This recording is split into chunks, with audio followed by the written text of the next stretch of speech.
Hi കൂട്ടുകാരെ, എല്ലാവർക്കും നമ്മുടെ പുതിയ വീഡിയോയിലേക്ക് സ്വാഗതം. അപ്പോൾ എല്ലാവരും സുഖമായിട്ടിരിക്കുന്നു, സന്തോഷമായിട്ടിരിക്കുന്നു വിശ്വസിക്കുന്നു. ഓക്കെ, അപ്പോൾ യുകെയുടെ പുതിയ അപ്ഡേറ്റ് ഒരു പുറത്ത് വിട്ടിട്ടുണ്ട്. പുതിയ ഫ്യൂച്ചർ പ്ലാൻ അപ്ഡേറ്റ് അവർ പുറത്ത് വിട്ടിട്ടുണ്ട്. അതിൽ മെയിനായിട്ട് പറയുന്ന കാര്യം എന്ന് വെച്ചാൽ ഏകദേശം 3 ബില്യൺ പൗണ്ട് മുടക്കാനായിട്ട് പോവുകയാണ് യുകെ. ഇവിടെയുള്ള 1,27,000 വരുന്ന ബ്രിട്ടീഷ് ആയിട്ടുള്ള ആൾക്കാർക്ക് വേണ്ടി 3 ബില്യൺ പൗണ്ട് അവർ മുടക്കാനായിട്ട് പോകുന്നു. എന്തിനാണ് ഈ പദ്ധതി എന്ന് ചോദിച്ചു കഴിഞ്ഞാൽ അവർ പറയുന്നത് മാക്സിമം റിക്രൂട്ട്മെൻറ്റ് പരിപാടിയെല്ലാം പുറത്തുനിന്ന് സ്റ്റോപ്പ് ചെയ്യാനും ഈ പറയുന്ന ഇത്രയും ആൾക്കാർക്ക് മോട്ടിവേഷനും ട്രെയിനിങ്ങും എഡ്യൂക്കേഷനും എല്ലാം കൊടുത്ത് അവരെ ഈ പല പല മേഖലയിലോട്ടെല്ലാം തന്നെ ജോലിയിലോട്ട് എത്തിക്കാനാണ് നോക്കുന്നതെന്നാണ് പറയുന്നത്. ഓക്കെ, പിന്നെ അതിൽ ഏറ്റവും പെടുന്നതെന്ന് പറഞ്ഞു കഴിഞ്ഞാൽ ഈ പറയുന്ന കൺസ്ട്രക്ഷൻ മേഖല അതിനകത്ത് പെടും. അതുപോലെ തന്നെ ഹെൽത്ത് കെയർ മേഖല, അതുപോലെ തന്നെ എഞ്ചിനീയറിംഗ് ഡിപ്പാർട്ട്മെൻറ്റ്, ഇതിലെല്ലാം തന്നെ ഒരു വലിഞ്ഞു മുറുക്കൽ ഉണ്ടായിരിക്കും എന്നുള്ളതാണ് പറഞ്ഞത്. ഞാൻ നേരത്തെ ഒരു വീഡിയോയിൽ പറഞ്ഞിട്ടുണ്ട്, ഈ പറയുന്ന കൺസ്ട്രക്ഷൻ മേഖലയിലെല്ലാം തന്നെ ആൾക്കാരെ കുറയ്ക്കാനുള്ള പരിപാടികൾ ഇവർ സ്റ്റാർട്ട് ചെയ്തിട്ടുണ്ടെന്നുള്ള കാര്യം. അത് അതുപോലെ തന്നെയാണ് ഇപ്പോൾ വന്നിരിക്കുന്നത്. കൺസ്ട്രക്ഷൻ മേഖലയിലും അതുപോലെ എഞ്ചിനീയറിംഗ് മേഖലയിലും ഹെൽത്ത് കെയർ മേഖലയിലും. ഹെൽത്ത് കെയർ എന്ന് പറഞ്ഞു കഴിഞ്ഞാൽ പിന്നെ സോഷ്യൽ കെയറും മറ്റുമൊക്കെയാണ്. നേഴ്സുമാരെ അത്ര ഉദ്ദേശിച്ചല്ല. എങ്കിൽ പോലും നമുക്കറിയാം നേഴ്സുമാർ ഇവിടുന്ന് പോകുന്നുള്ള കാര്യം, അല്ലെങ്കിൽ പോകാതിരിക്കും നമുക്കറിയാം. അപ്പം അതിലോട്ടെല്ലാം തന്നെ ഇവരെ ട്രെയിനിങ്ങും അതുപോലെ തന്നെ എഡ്യൂക്കേഷൻ എല്ലാം കൊടുത്ത് ഇവരെ അങ്ങോട്ട് എത്തിക്കും എന്നുള്ളതാണ് പറയുന്നത്. പിന്നെയാണ് ഈ പറയുന്ന നമ്മുടെ കെയർ മേഖലയിലോട്ടും മറ്റും എല്ലാം എത്തുന്ന കാര്യം.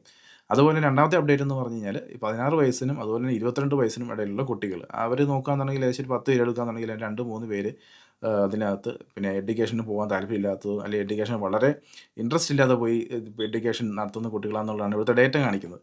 അപ്പോൾ അങ്ങനെയുള്ളപ്പോൾ അവർക്ക് പറയുന്ന കുട്ടികൾക്ക് കൂടുതൽ മോട്ടിവേഷനും അതുപോലെ തന്നെ ട്രെയിനിങ് എഡ്യൂക്കേഷൻ എല്ലാം കൊടുത്ത് ഫ്യൂച്ചറിൽ അവരെ ഇവിടെയുള്ള ജോലികൾക്ക് കയറ്റാനുള്ള പരിപാടി. ഇത് രണ്ടുമാണ് ഇപ്പോൾ ഗവൺമെൻറ്റിൻ്റെ ഫ്യൂച്ചർ പ്ലാനായിട്ടിരിക്കുന്നത്. ഇതെപ്പോൾ തുടങ്ങുമെന്നൊന്നും അറിയില്ല. പക്ഷേ എപ്പോൾ തുടങ്ങിയാലും ഇല്ലെങ്കിലും ഇത് എത്രത്തോളം പ്രാവർത്തികമാകും എന്ന് നിങ്ങൾ ചിന്തിച്ച് നോക്കി, അല്ലേ?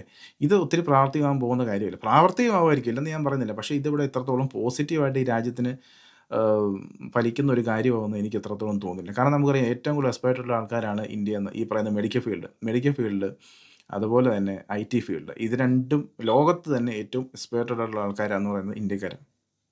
ഓക്കെ, പിന്നെയുള്ളത് ഞാൻ ഈ പറഞ്ഞ എഞ്ചിനീയറിംഗ് മേഖല. ഇതെല്ലാം തന്നെ വലിയൊരു മലിഞ്ഞുമുറുക്കൽ പരിപാടി വന്നു കഴിഞ്ഞ് കഴിഞ്ഞാൽ ഇവിടെയുള്ള ഇന്ത്യക്കാർ പോവും.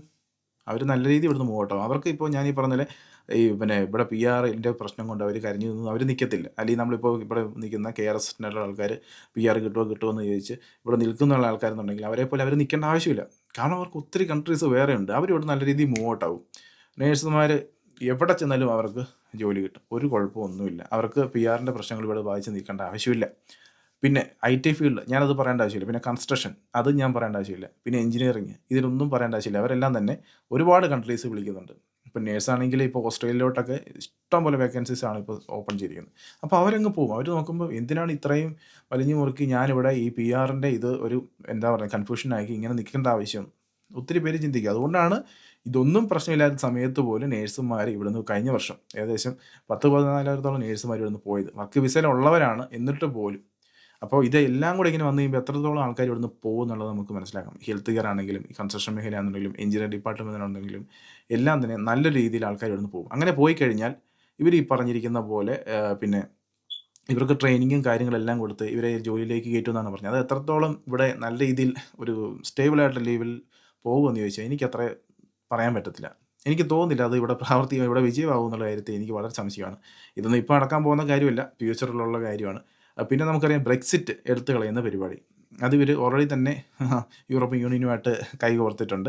അപ്പോൾ അത് ഉടനെ എടുത്ത് കളയുമായിരിക്കും. അതെടുത്ത് കളഞ്ഞാൽ നമുക്ക് ബുദ്ധിമുട്ടാകുന്ന ഒരു കാര്യമാണ്. ഇവിടെ ജോലിയില്ലാതെ നിൽക്കുന്ന ഏഷ്യക്കാരെ സംബന്ധിച്ചിടത്തോളം ബുദ്ധിമുട്ടാണ്. ഇപ്പോൾ ഒരു ബ്രെക്സിറ്റ് നിലവിൽ വന്നു കഴിഞ്ഞാൽ യൂറോപ്യൻസ് വന്നു കഴിഞ്ഞാൽ ഇപ്പോൾ ഒരു 4 പേരുണ്ടെന്നുണ്ടെങ്കിൽ അതിൻ്റെ ഒരാൾ യൂറോപ്യൻസ്, ബാക്കി പിന്നെ 3 പേര് ഏഷ്യക്കാരാണെന്നുണ്ടെങ്കിൽ അവർക്ക് പിന്നെ യൂറോപ്യൻസാണ് ജോലി സാധ്യത കിട്ടാൻ കൂടുതലുള്ള സാധ്യത. അപ്പോൾ അങ്ങനെയുള്ളതുകൊണ്ട് അതിവിടെ ജോലിയില്ലാതെ നിൽക്കുന്ന ഇന്ത്യക്കാർക്ക് ഒരു ബുദ്ധിമുട്ടാണെന്ന് പറയും. നമുക്ക് പല മേഖലയിലും തന്നെ ഇനിയിപ്പോൾ ജോലി മാറണമെന്നുണ്ടെങ്കിൽ തന്നെ അവർ വന്ന് ഈ ബ്രെക്സിറ്റ് നിയമം വന്നു കഴിഞ്ഞാൽ വീണ്ടും ബ്രെക്സിറ്റിൻ്റെ സംഭവങ്ങൾ വന്നു കഴിഞ്ഞ് കഴിഞ്ഞാൽ അത് ഭയങ്കര ബുദ്ധിമുട്ടായിട്ട് മാറും. പുതിയ ജോലിയോട്ട് മാറുമ്പോഴും അതുപോലെ തന്നെ ജോലി ഇല്ലാതിരിക്കുന്ന ഇന്ത്യക്കാർക്ക് പുതിയ ജോലി കിട്ടാനൊക്കെ അത് വളരെ ബുദ്ധിമുട്ടാകുന്ന കാര്യമാണ്. അത് യാതൊരു സംശയവുമില്ല. അവർ PR-ൻ്റെ പ്രശ്നങ്ങളൊന്നും അവർക്കില്ല. അവർ ഏത് ജോലി വേണമെങ്കിലും ചെയ്യും. അവർക്കൊരു നിശ്ചിത വിസയ്ക്ക് വേണ്ടിയാണ് അവരെ ഇവിടെ കൊണ്ടുവരാനായിട്ട് പോകുന്നത്. അവരത് ഇനി തിരിച്ചു പോവുകയൊക്കെ ചെയ്യും. അതൊക്കെ ഓക്കെ, ഇല്ലെന്ന് ഞാൻ പറയുന്നില്ല. പക്ഷേ ഈ പറയുന്ന കാര്യം ഇത് എത്രത്തോളം പ്രാവർത്തികമാകും എന്നുള്ളത് എനിക്ക് കണ്ടറിയാം. കാരണം നല്ല രീതിയിൽ തന്നെ ഇവിടുന്ന് ആൾക്കാർ പോകും. നല്ല രീതിയിൽ തന്നെ പോകും. ഇതെല്ലാം പോയി കഴിഞ്ഞ ശേഷം എന്താണ് സംഭവിക്കുന്നത്? ഇപ്പോൾ ബ്രെക്സിറ്റ് എടുത്ത് കളഞ്ഞു. ഈ പറയുന്ന ആൾക്കാരെല്ലാം ഇവിടെ നല്ല രീതിയിൽ നിന്ന് പോയി. പോയി കഴിഞ്ഞപ്പം നമുക്കറിയാം ബ്രെക്സിറ്റ് എടുത്ത് കഴിയുമ്പോൾ യൂറോപ്യൻസ് എല്ലാം വരും പഴയ പോലെ. 2020 മുന്നേ എങ്ങനെയായിരുന്നു ഇവിടെ എന്ന് പറഞ്ഞ പോലെ തന്നെ യൂറോപ്യൻസ് എല്ലാം വരും.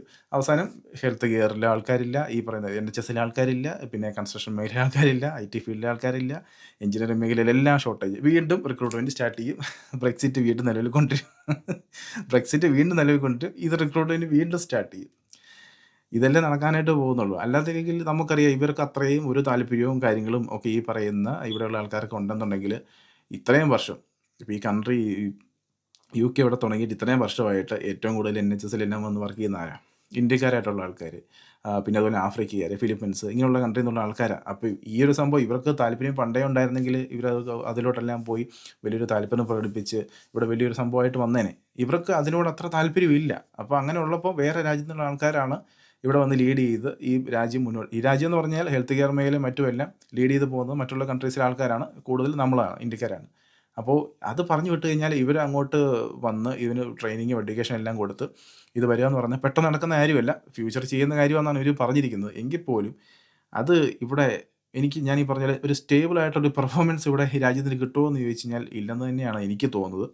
അപ്പോൾ എന്തായാലും ഇതൊക്കെയാണ് ഇപ്പം വരാൻ പോകുന്ന ഫ്യൂച്ചർ അപ്ഡേറ്റ്. ഇത് എത്രത്തോളം നമ്മളെ ബാധിക്കും, അല്ലെങ്കിൽ ഇവരെ എത്രത്തോളം നല്ലതായ രീതിയിൽ മുൻപോട്ട് കൊണ്ടുപോകുന്ന ഒരു കാര്യമാണെന്നുള്ളത് നമുക്ക് കണ്ടറിയാം. പിന്നെ നമ്മളെ ബാധിക്കുന്ന കാര്യം മെയിനായിട്ടും ഈ പറയുന്ന പോലെ തന്നെ പിന്നെ ബ്രെക്സിറ്റ് വീണ്ടും മാറ്റിക്കഴിഞ്ഞാൽ അത് നമ്മളെ ബാധിക്കുന്ന ഒരു കാര്യമാണ്. ഇവിടെ ജോലിയില്ലാതെ നിൽക്കുന്ന ആൾക്കാരെ ബാധിക്കുന്ന ഒരു കാര്യമാണ്. അതുപോലെ തന്നെ നാട്ടിൽ നിന്ന് ഇനി പുതിയതായിട്ട് വരാൻ പോകുന്ന ആൾക്കാർക്ക് നല്ല കടുകട്ടിയായിട്ടുള്ള ഇംഗ്ലീഷ് ടെസ്റ്റുകളും മറ്റും കൊണ്ടുപോകും. അപ് ടു PR കിട്ടുന്നവരെ, ലോട്ടറി PR കിട്ടാൻ താല്പര്യമുള്ള ആൾക്കാർ ഇങ്ങോട്ട് വരുന്നവർ വരെ നല്ല രീതിയിലുള്ള കടുകട്ടി ഇംഗ്ലീഷും, പിന്നെ നമുക്കറിയാമല്ലോ പോയിൻ്റ് ബേസ് സിസ്റ്റം, ഇതെല്ലാം നോക്കിയ ശേഷമാണ് PR കൊടുക്കുന്നത്. അത് ഇപ്പം വളരെ രീതിയിൽ തന്നെ ആൾക്കാർ വരുന്നത് കുറയുന്നുള്ള കാര്യത്തിൽ നമുക്ക് സംശയമില്ല. ഇൻ കേസ് വന്നാലും ഇതൊക്കെ അനുഭവിച്ചിട്ട് വേണം PR കിട്ടണമെന്നുണ്ടെങ്കിൽ, അല്ലെങ്കിൽ PR കിട്ടാതെ പൈസ പോകണമെന്നുണ്ടെങ്കിൽ. അപ്പോൾ അങ്ങനെയുള്ളത് കൊണ്ട് എല്ലാ രീതിയിലും ഇപ്പോൾ വലിഞ്ഞു മുറുക്കുന്ന ഒരു പരിപാടിയാണ് കണ്ടുകൊണ്ടിരിക്കുന്നത്. ഈ പറഞ്ഞിരിക്കുന്ന കാര്യങ്ങൾ ഇപ്പോൾ UK അത്രത്തോളം സക്സസ് ആവുമെന്നുള്ള കാര്യത്തിൽ എനിക്ക് വലിയ പ്രതീക്ഷയൊന്നുമില്ല. പിന്നെ ഈ പറഞ്ഞിരിക്കുന്ന കാര്യങ്ങളിനകത്ത് നമ്മുടെ കേസ്, PRൻ്റെ കേസ്, ഇവിടെ നിൽക്കുന്ന ആൾക്കാർക്ക്, നിലവിലുള്ള ആൾക്കാർക്ക് PR ബാധിക്കുന്ന ലെവലിലുള്ള സംഭവങ്ങൾ തള്ളിപ്പോകുന്നുള്ള കാര്യത്തിൽ യാതൊരു സംശയമില്ല. കാരണം അതങ്ങനെ ഒരു സംഭവം ഇതുവരെ വന്നിട്ടില്ല. അതും കൂടെ വന്നു കഴിഞ്ഞാൽ തന്നെ തീരുമാനമാവും. നല്ലൊരു ആൾക്കാർ ഇവിടുന്ന് പോവും. പോയി കഴിഞ്ഞാൽ പിന്നെ UK താഴോട്ട് പോകുന്നതിൽ യാതൊരു സംശയമില്ല. അപ്പോൾ ഇതൊക്കെ കണ്ടിട്ട് നിങ്ങൾക്ക് എന്താണ് തോന്നുന്നത്? നിങ്ങളുടെ കമൻറ്റുകൾ നിങ്ങൾ കമൻറ്റ് ചെയ്യുക. മറ്റൊരു വീഡിയോ വീണ്ടും കാണാം. അതുവരത്തേക്കും ബൈ.